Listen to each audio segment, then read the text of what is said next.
Terhormat Bapak dosen Dr. Haji Arifin SH MPD MM dan rekan-rekan Diskab 23 yang saya banggakan.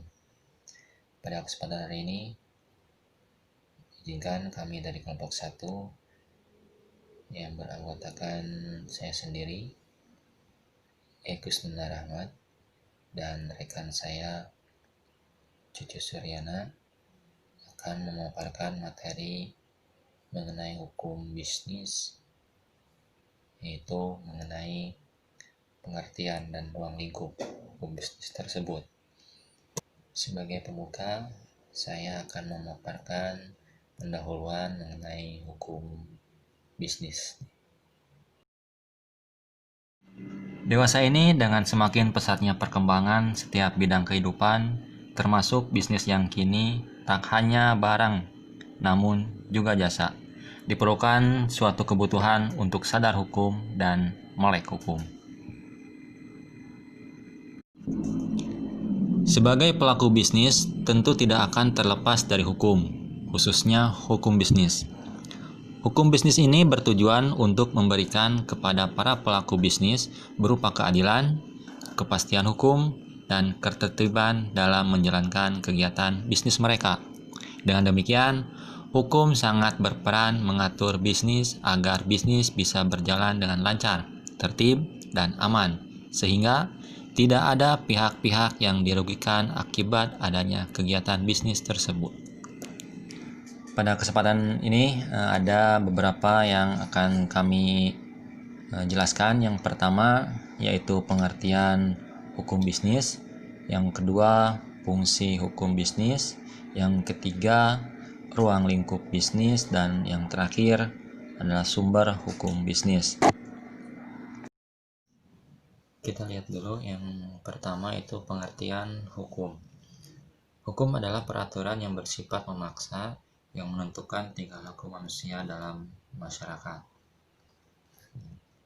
Nah, ini adalah pengertian bisnis, bahwa bisnis itu adalah keseluruhan kegiatan usaha yang dijalankan oleh orang atau badan secara teratur dan terus-menerus, yaitu berupa kegiatan mengadakan barang-barang atau jasa-jasa maupun fasilitas-fasilitas untuk diperjualbelikan, dipertukarkan, atau disewakan dengan tujuan mendapatkan keuntungan. Nah, sedangkan untuk pengertian hukum bisnis, yaitu suatu perangkat kaidah hukum termasuk enforcement-nya yang mengatur tentang tata cara pelaksanaan urusan atau kegiatan dagang, industri, atau keuangan yang dihubungkan dengan produksi atau pertukaran barang atau jasa dengan menempatkan uang dari para entrepreneur dalam resiko tertentu dengan usaha tertentu, dengan motif dari entrepreneur tersebut adalah untuk mendapatkan keuntungan. Nah, di sini ada pertanyaan, mengapa aturan-aturan hukum itu dibutuhkan dalam bisnis? Ya. Nah, di sini ada dua penjelasannya. Yang pertama, pihak-pihak yang terlibat dalam persetujuan bisnis itu membutuhkan sesuatu yang lebih daripada sekedar janji serta itikat baik saja. Yang kedua, adanya kebutuhan untuk menciptakan upaya-upaya hukum yang dapat digunakan seandainya salah satu pihak tidak melaksanakan kewajibannya, tidak memenuhi janjinya. Ya.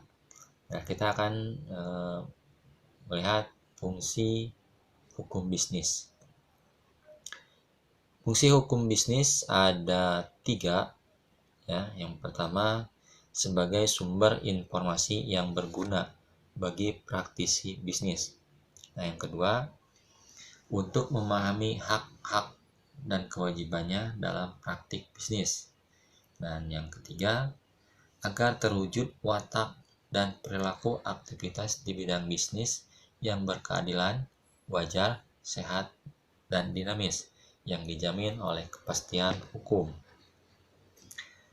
Ini tuh untuk sementara materi yang bisa saya sampaikan, dan selanjutnya akan disampaikan oleh rekan saya Cucu Suryana. Silakan lanjut. Ya, baik. Terima kasih atas kesempatannya. Yang barusan season pertama udah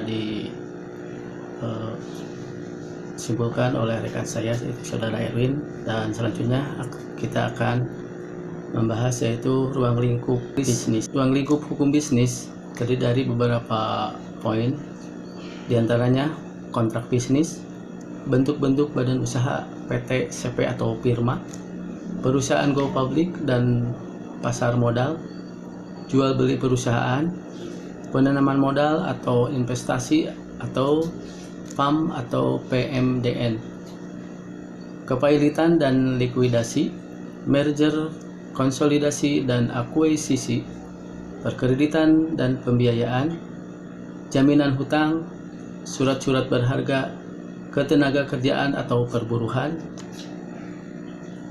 Selanjutnya yaitu hak kekayaan intelektual, yaitu hak paten, yaitu menurut Undang-Undang Nomor 14 Tahun 2001. Hak merek, yaitu Undang-Undang Nomor 15 Tahun 2001. Hak cipta, Undang-Undang Nomor 1 sampai 19 Tahun 2002. Perlindungan varietas tanaman, Undang-Undang Nomor 29 Tahun 2000. Rahasia dagang, Undang-Undang Nomor 30 Tahun 2000. Desain industri, Undang-Undang 31 Tahun 2000, dan desain letak sirkuit terpadu, Undang-Undang Nomor 32 Tahun 2000. Selanjutnya itu larangan monopoli dan persaingan usaha tidak sehat. Perlindungan konsumen, yaitu Undang-Undang Nomor 8 Tahun 1999. Keagenan dan distribusi. Asuransi, yaitu Undang-Undang Nomor 2 Tahun 1992. Perpajakan, penyelesaian sengketa bisnis, bisnis internasional, hukum pengangkutan darat, laut, dan udara, alih teknologi, perlu pelindungan dan jaminan kepastian hukum bagi pemilik teknologi maupun pengguna teknologi seperti mengenai bentuk dan cara pengalihan teknologi asing ke dalam negeri.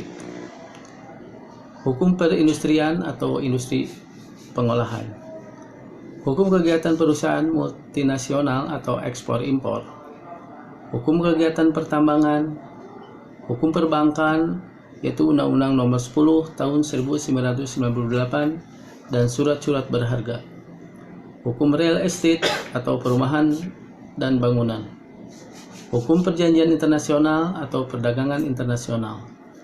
Hukum tindak pidana pencucian uang, yaitu Undang-Undang Nomor 15 Tahun 2002.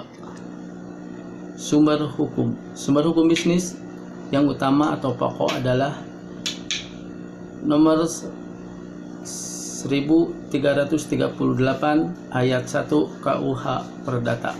Secara umum, sumber hukum bisnis terdiri dari 4 poin. Yang pertama yaitu hukum perdata atau KUH Perdata. Yang kedua, hukum dagang atau KUH Dagang.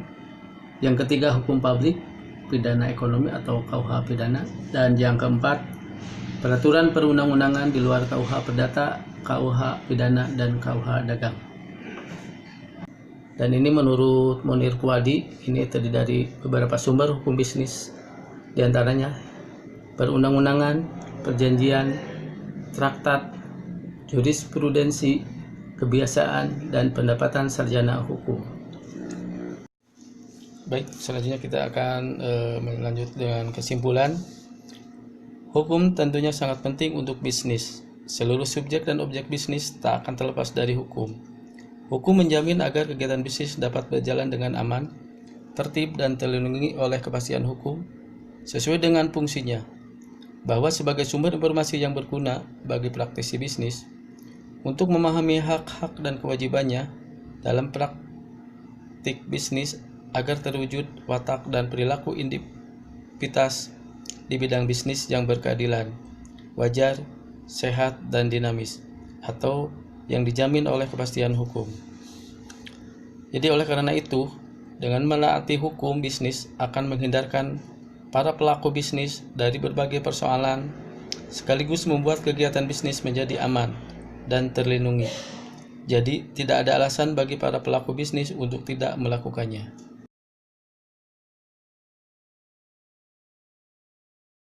Demikian materi yang dapat kami sampaikan. Dalam segala penyampaiannya, apabila ada kekurangannya, mohon maaf. Mudah-mudahan dapat bermanfaat oleh rekan-rekan semuanya. Sekian, terima kasih. Wabillahi taufiq wal hidayah. Wassalamualaikum warahmatullahi wabarakatuh.